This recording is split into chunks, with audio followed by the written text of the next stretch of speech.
Hey guys, Sean with Cross RC US here.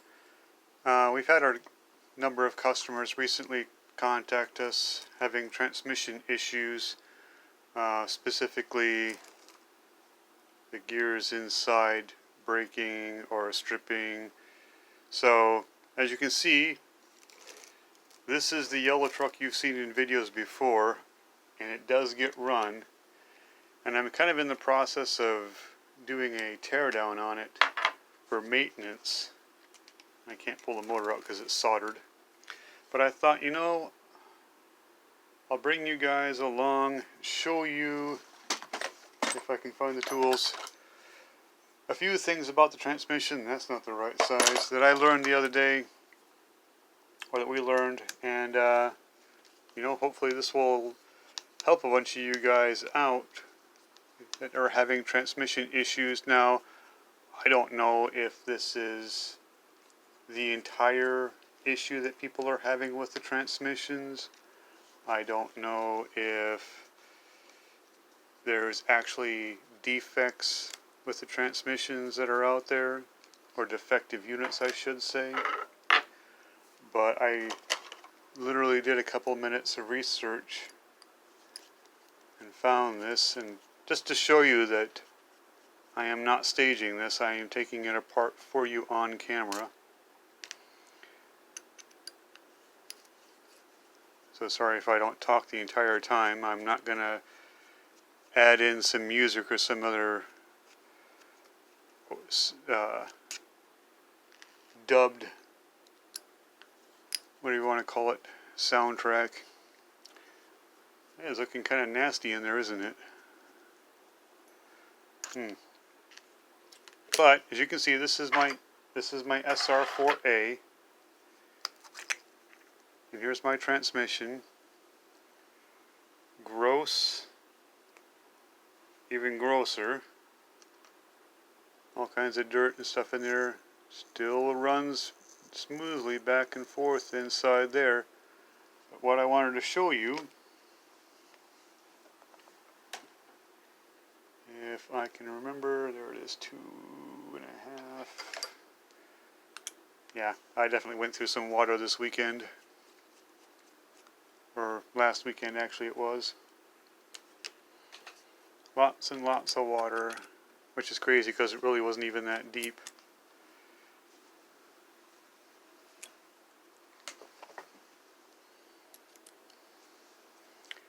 Sure, now the cat wants to be friendly. What we found in looking in the manual, I'm going to move the camera just a little bit here, is that according to specs, if you change the motor, let's say you put a different motor in your cross truck, 21 turn, 35 turn from somebody else, 55 turn, doesn't matter.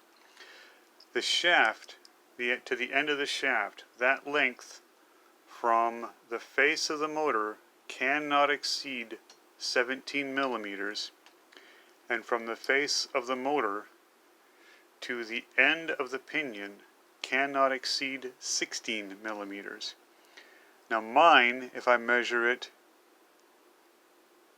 kind of ironic, I don't know if you guys can see that, mine is actually right at 17 millimeters. And I don't know if you can see this or not either, but right here, my shaft is flush with the end of the gear. And I know there's been a lot of complaints about this gear specifically mauling itself up or chewing up these gears inside of here. And like I said, I don't know if this is the solution, if it's what's causing it in everybody's units, but if you get this gear too far that way, or worse, too far that way, it will either run too deep on this gear, focus, focus, thank you, this gear or too shallow on that gear, and that will cause premature wear, stripping, or in one extreme case, if it's run too deep and it has excessive force applied to it, it can cause heat buildup.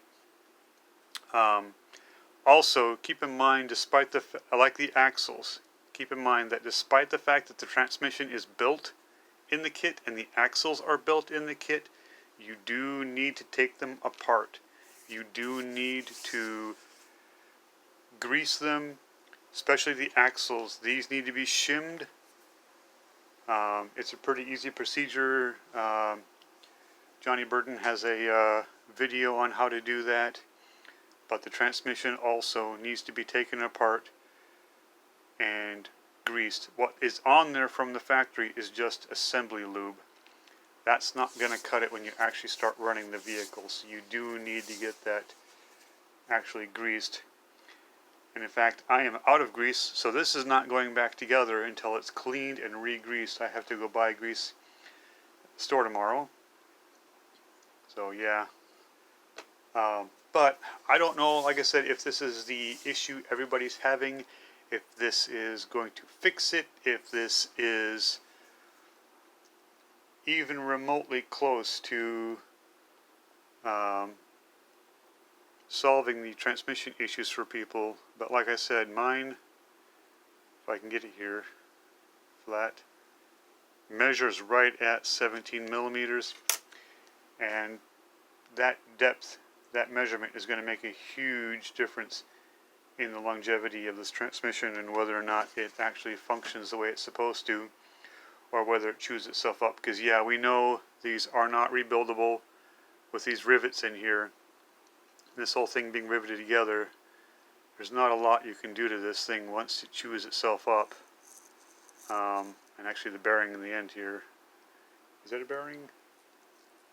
I don't know. It doesn't sound the best, so of course it could be because of all the grease got washed off. But anyway, if that helps somebody, we hope so. If not, we'll try to do some more research. Like I said, I answered this in someone else's email message to me. We have actually contacted Cross a couple of times about changing the transmission in this thing to a setup with a slipper clutch, because it would make more sense. You could either run the slipper a little loose if you wanted to, or lock it up completely, depending on how you want the truck to run. I know I've got a couple other trucks that have slipper clutches in their drivetrains that are crawlers, and they do well. The beauty part of this, the beauty in this, is it is so quiet. You don't hear that horrible high pitch, or I should say, well, it's low pitch technically, low pitch count gear noise. If any of you have ever watched TRX4 videos on YouTube, they sound like they're bound up and gears are snapping all the time. They just sound terrible. I should know because I have one. But yeah, so like I said, hope that helps. Be sure to check your transmissions, pull them apart, grease them, lubricate them, measure your pinions, especially if you change the motor over to a different motor, whether it be Cross, RC4 drive, something brushless. We know there's a lot of guys doing that, but double check your shaft length and double check your pinion depth to make sure that they're compatible with one another and that you're not over stressing the gear set by having it too deep or risking shearing the gears by having it too shallow. So once again, thanks guys. Sean from Cross RC US. We appreciate your business. I know there's other things about the site that some guys would like us to answer, and that's not my department, but I just do a lot of I do all of the order fulfillment, and I've answered questions for people when they call the store, and hopefully I'm doing a good job there. If you guys have any feedback or want me to change something the way the orders are fulfilled, I try to do it as quickly as I can and in the way that I would want the item to arrive.